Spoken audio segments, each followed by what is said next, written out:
Can I roll, Jason? Yeah. Sweet, okay. All right, friends, welcome to our quarterly finance update. Last spring, we set an audacious goal to expand our ministry and impact, right? In 4 key ways. We asked for financial pledges as well as secured grant funding, and we call it our Leap of Heart initiative, and that we would give our time and money where we want our heart to go, right? And so before we get to the numbers of it all, we want to just highlight a few good things that God is already doing through all of y'all.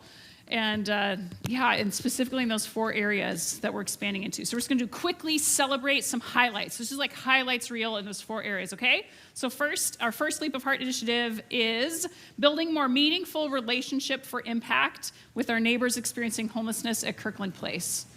Hold on a second, I'm on the slides. All right. It's okay. I mean, yeah, either way. All right, stand right here. Right here, okay. Check. Ooh, this one is really cool. We've got a plan for the whole year, and we've already stepped into it. So each season, we've got 4 things that we're doing. We are collecting resources, so Socktoberfest. We are providing a feast, Thanksgiving feast. We are providing an opportunity for us to serve the tutoring program, which has already started, and there's 7+ folks who are being trained for that right now. And lastly, a way for us to kind of mingle together, to celebrate together, which this season is our pumpkin party. So man, we are rocking and rolling already on this kind of 4 things that we do for each of the 4 seasons. We've got over 30 people who are signed up on our list to serve and to help out with this initiative from our community. And so literally, when I send emails out, I get responses like within a day that fill out this up. So people are super responsive to this. Awesome. Just the last thing I'll mention is also putting in a good investment into chaplaining. Yes. With the staff. It's been really intensive with the staff lately because we've had a death here on campus, and so really investing in their staff, and that seems to be paying off a lot as well. Yes. Praise God. Praise God. This is good. All right. Our second initiative is investing in our technology, right? So that folks at all abilities and locations have access to life here at Salt House as fully as possible. So that's our next one. Jason's going to speak to that. Do you have my notes? No. Okay, never mind. You did not. I sent them to you. So Right. So, there's a lot that happens technology-wise. I mean, we live in a world where we are connected to and through technology, and we want to be able to harness those connectivities at Salt House in a variety of different ways. One of the things that we did is we actually ordered a Microsoft Surface Hub, which I hope to figure out how to use. But it is, I'm sure Greg has used one because he works at Microsoft, but they're a great tool for connecting over distance, and we're going to start using it for small groups and for other gatherings and meetings and all sorts of stuff to help maintain this connection. One of the things about investing in the technology is that it piques the interest of others in our community. And I don't know if you've seen it, but in this sound booth, we've had like 5 people, a lot of them kids, who are ready to learn how to utilize this as a resource really for the community here, and they're supporting the community. So it's fun to build the connections, not only using technology, but through technology with the people who are wanting to serve. Yeah. So it's a really worthwhile investment, I think. That's awesome. Thank you. All right.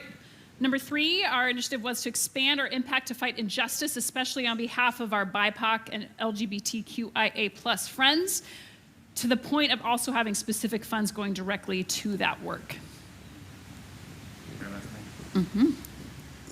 Okay, so here is where we are at so far. We have moved really quickly with this. We already have a board of 50% BIPOC folks and 50% community members from Salt House on a reparations team.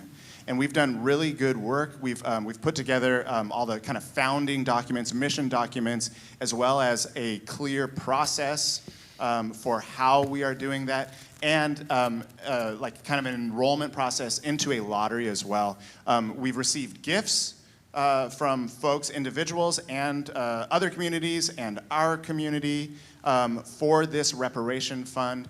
And we are right now on the verge of kind of releasing the application out into the world and kind of seeing what we get back. And then it's December 18th, which is the anniversary of the 13th Amendment, is when we'll be distributing that first round of funds. So we're going gangbusters on this, but we also wanted to get it right and take our time on it too. Right, and then just in regards to our support of the LGBT community, we continue to let everything that we do, right, be open and affirming to all people. But we also, in addition to that, we're thrilled to have begun monthly payments to support Beloved Arise, becoming one of their sponsoring churches. So Beloved Arise is a movement to fight for the lives of queer youth of faith. And they have a global reach, yet they're Seattle-based, right? So we plan to have one of their leaders speak here in the new year, in January probably, just to officially celebrate what God is doing through their inclusive work. But we want to let you know that giving is already happening, and God's radical, inclusive love is being spread. So we say praise God to that too. All right, so fourth and finally, we're prioritizing our growth and community to belong here, knowing that in relationship with others is where we grow. Yeah. Okay, so we've been investing a lot of energy, you've seen it, right, into small group connections here. Yeah. And it is paying off. I mean, we have, there's over 70 participants. I mean, and I think it's actually quite a bit more than that now. I mean, we had like a dad's event on Thursday, and there was like 11 guys showed up. And we had a men, brew beer event on the Saturday before that, and 13 guys showed up. And they were totally different groups of guys. Mm-hmm. So people are really responding to this. We're growing the Wednesday night experience little by little. We're building that up. And so we're now at a size in our small group connection place that is more than what we were at before the pandemic. Yeah. And we've only been kind of like at this for a couple months here, right? Yeah. So that's really incredible. And then, you add the virtual experience to that, and even our presence here, you can feel it in the room, can't you? Like there's an energy and a growth that's happening, with our worship experience here as well. We've got new people that are volunteering for music, that are showing up for music in the AV back here.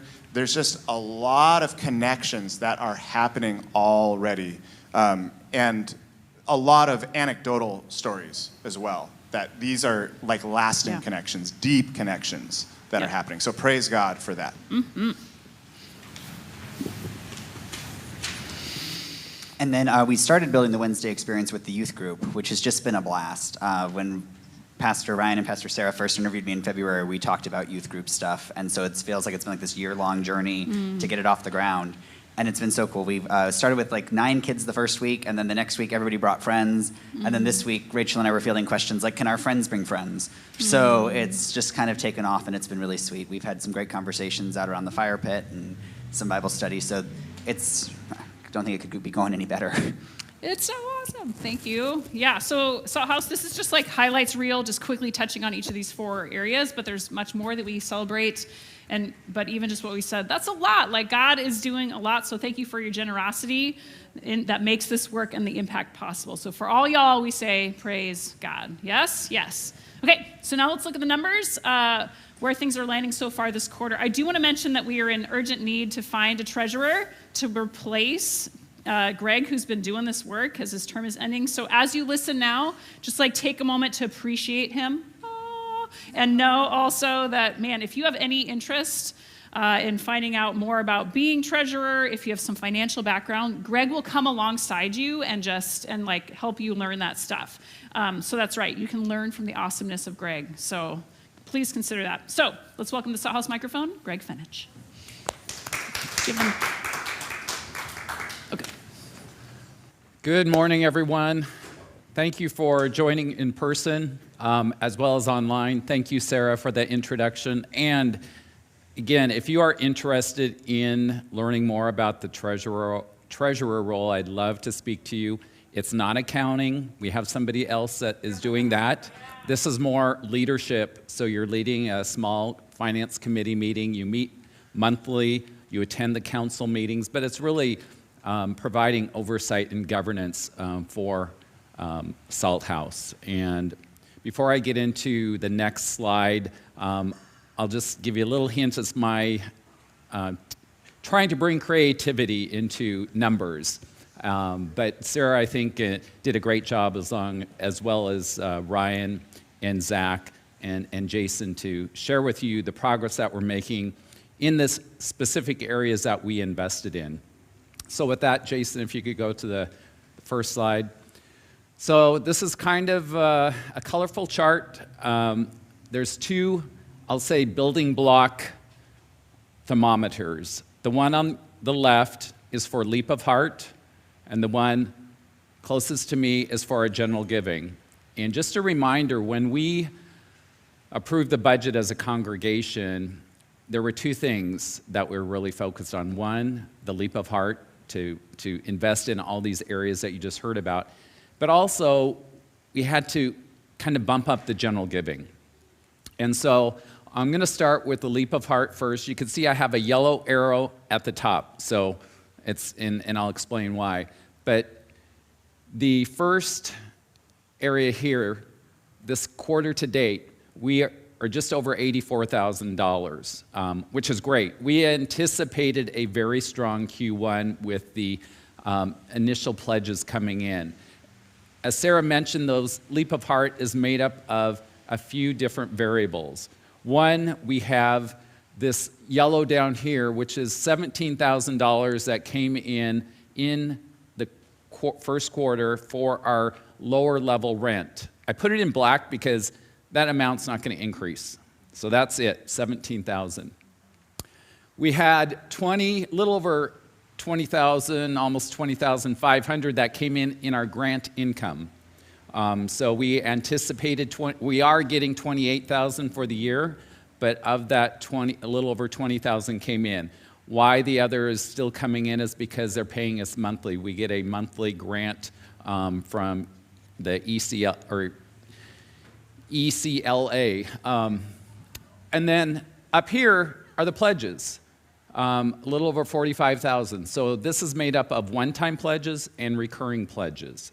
And so we knew up front, based on how people pledged, that we would get a large portion of that in Q1.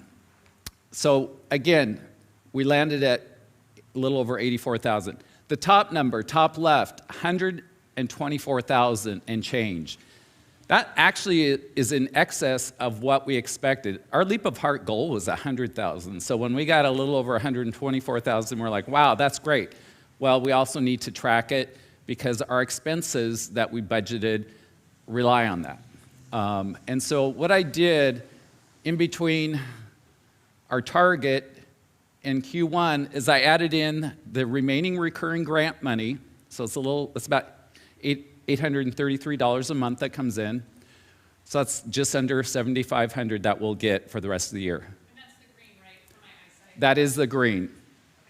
We also know that some people did their leap of heart pledges as recurring, meaning they're going to come in monthly, which is great because that gives us predictability. And this is about just under 15,000. So when we add up our Q1 of 84,000 plus the anticipated recurring grant and recurring pledges, we're actually short. We're at 106,000.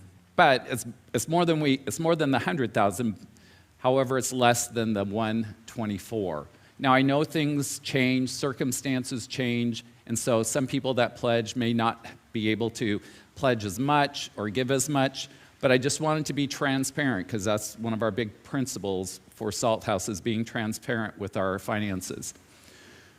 Over here, so this leaves a gap, a little over 18,000 when it comes to leap of heart. Unless, of course, pledges increase, we could get some one-time gifts. The other thing to keep in mind, historically, our first quarter from just a general giving is lower, and that could be due to factors of people on vacation in the summer, et cetera. We tend to get a bigger spike in Q2, and that's primarily because we're getting down to the end of the calendar year, and people are looking at their donations through the year. What do they want to give so that they can, take credit for that on their income taxes? So, a little bit unknown. We're hopeful that maybe some people listening and weren't part of the Leap of Heart pledge campaign can actually, feel generous and give so that we can close that gap. Over here is the general giving. So our general giving, our Q1 budget was $97,000. So where our general giving generally is about $29,000 a month. It's a little up from the $26,000 from last year. And we had to do that in general because we were investing more in staff costs in particular and our technology investments. We finished at $78,000 and change, so our gap at general giving was a little over $18,000. And I'll show you this in following slides how this all adds up. I then said, well, gosh, what does that mean for the rest of the year when it comes to general giving? So this next blue section is based on last year's Q2, Q3, and Q4 giving. So I said, I'm going to take last year, because we started bumping it up last year, and say, if we gave at least last year's amount, added it to what we got in Q1, where would we be? And we're about $321,400. And you can see our target is $348. And so that leaves a gap of about $26,000 for the full year. So if you take $26,000, $18,000, we're roughly looking at potential general giving being about $45,000 below our overall target for a giving perspective. Again, being transparent, it's not unusual that we get one-time gifts. Sometimes they come in $10,000, $5,000. We appreciate it, but I just wanted to make sure people understand that if you enjoy and you are getting a lot from your experience here, especially if you're in the small groups, or if you're getting inspired for some of the stuff that we're trying to do with the reparations initiative, our ongoing support for homelessness, as well as what Sarah mentioned with Beloved Arise. These are key initiatives that we as a Salt House community want to continue to focus on and bring value. And if you want to be part of that, I just want to thank you in advance for considering, maybe some additional generosity in giving. Jason, you want any questions? I don't know if there's any coming in online. I haven't seen any yet. Any questions? All good. Okay. If people want to ask a question, they can actually speak it online too. We'll hear them. Okay. So you need to let them know. Okay. If you guys have any questions online, go ahead and unmute, and you can speak them. I just want to say how much I appreciate just graphically seeing it is so helpful. So just the way you thought through this is really great. So thank you. Thank you. Yeah. Next slide, Jason. I don't know if you might want to hide that. So this is kind of the typical numbers chart, but this here is our all-up income. So I talked about general giving, but we also have building use income as well. So you'll see up here, we actually beat for Q1 total giving. But if I didn't share with you the outlook, you'd be like, oh, wow, we're way ahead. But, this general giving here, if that keeps being below budget, it's just going to erode this here. And so I wanted people to be aware of that. Interest income, you know what interest rates are. We're not getting a lot. Our grant income, I spoke to that. Church building use income. So we actually had about $800 more. That was due to external use of this space, and we offer that. And so when we have the opportunity to fit groups in, et cetera, we usually get a small payment for that. I told you we got the $17,000, that's that line item. And then parsonage next door, it's rented. And so that continues to bring in rental income. So all up, total income for Q1, just favorable by about 11,200. Any questions on all-up income? Okay, Jason, next slide. This is our restricted income.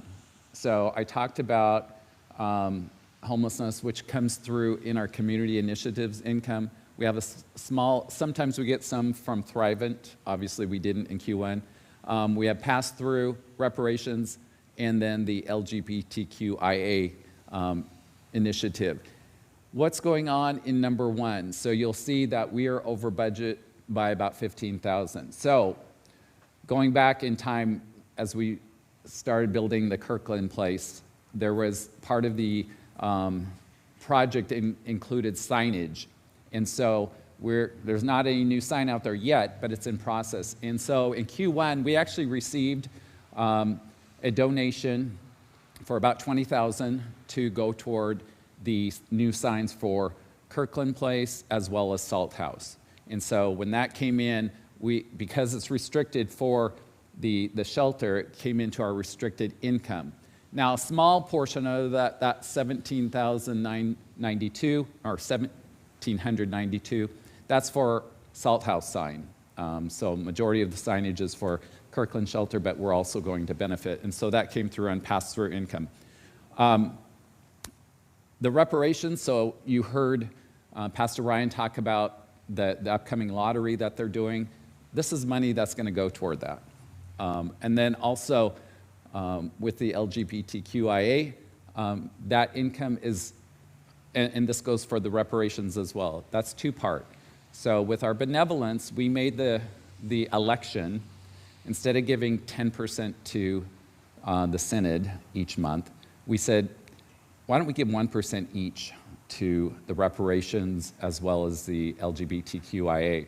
So if you are just doing general giving and not earmarking it for reparations, community initiatives, or LGBTQIA, a portion, 1% each of what you give will go to these two line items.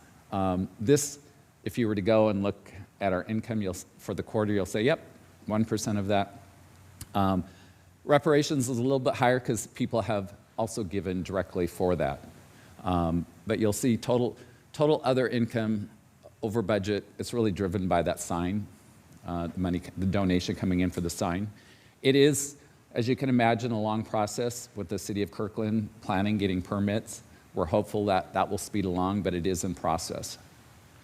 Any questions on restricted income, or what does that mean? Basically, it means we can't use it for operating expenses. So the previous slide, general give, total income and all that, that goes to our operating expenses. This goes to specific restricted activities. Next slide. So here's our year-to-date operating expenses, kind of high level. I did break out the benevolence so you can see what I'm talking about. As far as staff, we are about 3,000 savings for Q1. Primarily, this is driven by two things. One, we have an incremental support staff for our facilities that is budgeted for the full year. I'm working with HR right now as they are recruiting and getting that set up. We also have some connecting ministry and other type of expenses for the pastors that just didn't happen yet. And so that gave us some savings. I'll skip benevolence because that's an offset. I could come back to it. You'll see office, we have about 900 in savings. Really, we have savings in professional fees, conferences and office supplies. Building and grounds, we're about 3,800 below budget. Some of that is timing. We have some parsonage maintenance and repairs that we want to make sure we do, but if it doesn't land when it's budgeted, then we're going to have some savings. So, this may actually go away by the end of the year. Hopefully we'll be on budget. And then ministry programs. This is about 7,500 in savings. And you'll be like, what?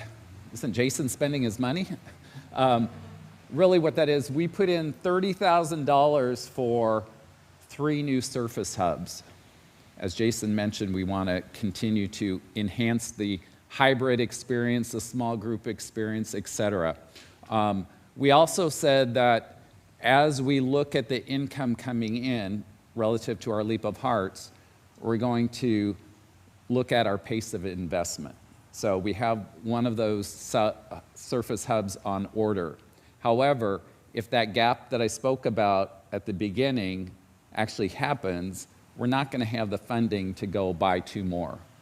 And so we're going to, continue to monitor that as we go through the fiscal year. Benevolence is over because our Q1 income is over. And you can see, as I mentioned, again, reparations and LGBTQIA are 1%, 8% goes to the Synod. Any questions on operating expenses? Okay, next slide. This is just an all-up summary. So total income over, we had savings, that gives us total net operating income just under $25,000 favorable, which is great. Next slide. Assets and liabilities. And so this is one that I want to spend some time on. Assets is basically everything we owe or own, the building, and of course, what we have in the bank, et cetera. Liabilities is basically what we owe other people. You'll see for and we look at assets and liabilities quarter versus quarter. And so you'll see the June 30th numbers and then what we ended at the end of September. For the first one, checking, we actually had a big bump. I'm like, that's great. Well, a lot of that is from the leap of heart, increased giving. So I'll speak to both of these. So over here, you'll see current liabilities. This is payroll tax and other. Other is a lot of the pledges that were received in June for July. And so they were over here on the liabilities. When we rolled over to July 1st, they moved over into our checking account. And so that's where you see that trade-off between this going down and then our checking going up. That also includes just general giving increasing in general. And then here, number 3, the benevolence, that just represents what we're going to be making payments to the Synod, some of the reparations, and the LGBTQIA. We do that basically on a quarterly basis. And otherwise, the fixed assets stay the same, and overall, very healthy balance sheet. We're very fortunate that we don't have long-term debt, like a lot of churches, and we want to continue to not tap into our savings. So you can see it's from last June. I think the last time I had to make a transfer from savings to checking for operating expenses was over a year ago. And so that's something that we want to continue to maintain, and that comes through our Leap of Heart initiative. It comes through general giving. So again, just want to maybe go to the next slide, Jason. Remind everyone, I'm not going to spend a lot of time on these 3 because you hear it every Sunday. This one somehow fell off, and it's gifting stock. And this is something that we established last year, and it can be a win-win situation if somebody has stock that's highly appreciated, and you want to avoid a taxable gain on it. One way you can do that is you can transfer that stock to our brokerage account. It will come full value that's sitting in your portfolio. You pay no taxes, but you get to take the deduction on your taxes. We receive it. We then turn around and sell it. We're not in the business of managing stock, but it is an option for people that may not have thought about it. There's instructions out on the website how to do it. I'm happy to help people go through that as well and answer questions. So next slide. And if you shop at Amazon, which most people do, sometimes more than others, but you have the opportunity you have the opportunity to select Salt House as a charity, and we get some payments coming in as well. Pardon? Okay. And if you work at Microsoft, or even if you have friends or relatives that work at Microsoft, you may want to point out to them that we do have the community initiatives as one of the organizations in the Give or Benevity portal. So that means matching. So if somebody is wanting to, say, donate $500 to community initiatives and they work at Microsoft, they can go into the Give portal and get a $500 matching. So all up, it's $1,000. So, and this is my last slide. Any questions?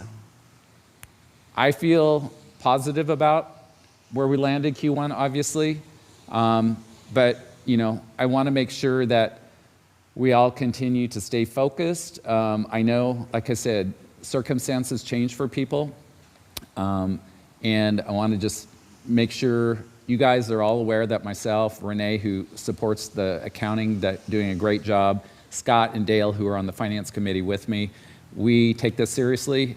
We watch it each month, and we just want to continue to support the growth of Salt House. So thank you.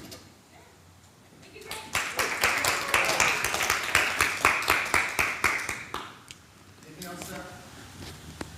You want to close this out?